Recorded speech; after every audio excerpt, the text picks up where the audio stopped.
What's going on, everyone? Got a 2023 Toyota Crown here.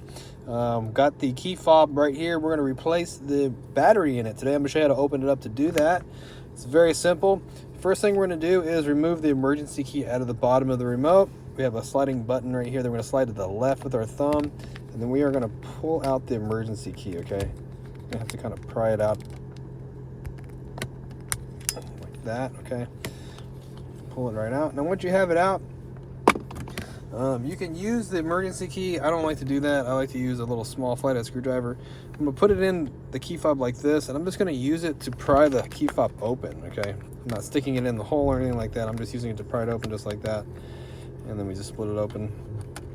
And I'm going to hold it like this because all this can come out and the buttons can actually fall out if we don't hold it like this.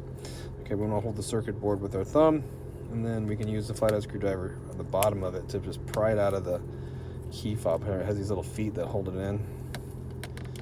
Once we get it out like that, I'll show you what size the battery actually is. The battery is a CR2450 with the positive sign facing out towards us.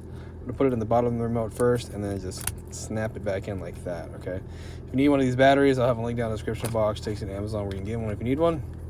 Just get the back half of the remote and just snap it from the top to the bottom, back on, and then emergency key goes in. If it locks in, you're all done. Well, I hope the video was helpful, and if it was, really appreciate it. Hit that like button for me, leave me a comment if you could, and I hope to see you again in another video.